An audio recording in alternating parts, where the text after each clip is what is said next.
Good morning. It's Saturday, December 24th, and many of us have been paying attention to the saga associated with Donald Trump's tax returns. And there's one very important factor that has been unearthed during this exercise in futility, I will call it. It turns out that the IRS is like an orphan organization in our government. The Republicans refuse constantly to upgrade the monies that are needed to run that organization properly.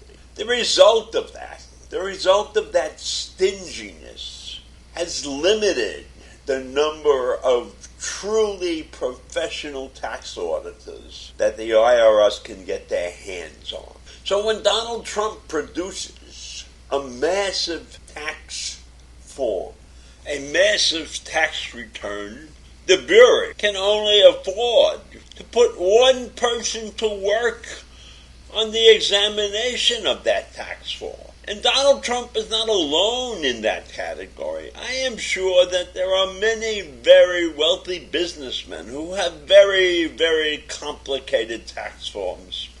And we don't have the workforce that's capable of handling those forms in any efficient manner.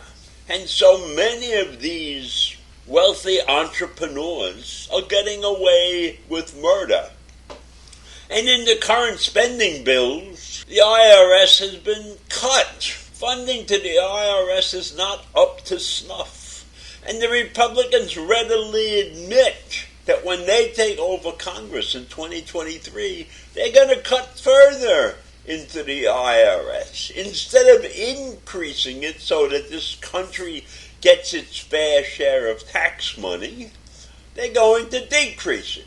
Does that make any sense to you? Anyhow, this whole situation has caused my memory banks to go back to the 60s, to the mid-60s when I started in the computer business. And in those days, there was no tax package like TurboTax or NerdWallet. Those kinds of things didn't exist. In fact, there were no packages of any kind. We in the computer services business had to write our own software from scratch. And I was involved in writing some very sophisticated pieces of software for retail giants like Gimbals and Saks Fifth Avenues and Macy's.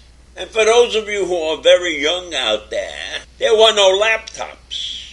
There were no cell phones. There was nothing like that. You couldn't be walking around with a computer in your pocket.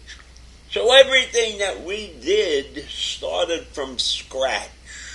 And there was competition. We had competition to provide the same services to many other places. And there were other organizations just like mine doing the same kinds of work. And quite often we would meet and discuss things amongst ourselves. And there were those in the business that didn't want to be too advanced because their clients did not need that much sophistication. So they wrote simpler projects than the ones that I got involved. But all of this led me to thinking about how the computer could really, really help the IRS situation. Because if manpower shortage is a major problem, you can't fix that easily.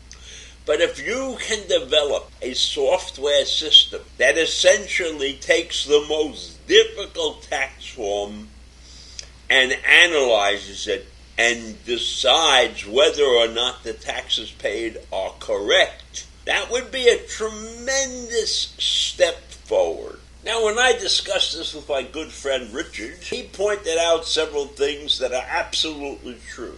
The tax forms are complicated, extremely complicated for corporations and wealthy individuals. And there are questions that come up that can't get a straightforward answer. And so if we turn this over to a computer system, we would have to break this down to many, many minute areas that the computer could analyze and recognize the answers to those particular questions. And I agree with Richard. It's a tremendous thing, a monumental task. But I believe it can be done. I don't think it can be done overnight. It needs to be done in a series of what I will call small steps. Maybe there are 2 or 3 questions that can be taken care of right away. And then you build on that. It's a structure. It's like building a house. You need a foundation and then you move upwards. So I believe in computer processing, and I believe that we could accomplish that. And if we just reduce the burden on the tax auditors by some small percentage, say only 10%, that means that we could find more people to handle the job. We need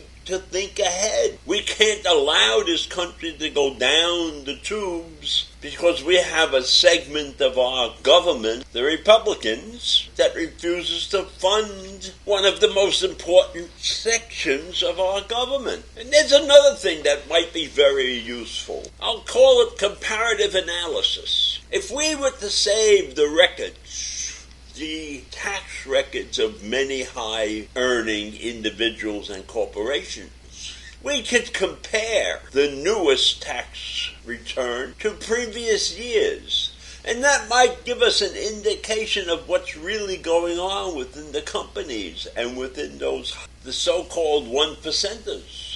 Those who are very wealthy. Because I have a feeling that their tax returns from one year to the next would be very similar. And so if we were able to keep those records on file, then the comparative analysis might make this job easier. And we could have a computer solution that would relieve the pressure of finding very highly qualified agents for the IRS. Wouldn't that be a wonderful thing? Isn't that worth looking into? I think if you get a high-level computer organization that is willing to do the government a service that is desperately needed, that would be a terrific thing. If I was 20 years younger, I might even attempt to form a company like that. So I leave you with that crazy idea this morning, recognizing the fact that the IRS is extremely important to this nation, and it must be properly funded. And I'm not sure that that is possible in the political environment that exists. That's it for today, and I'll see you in the morning. Bye.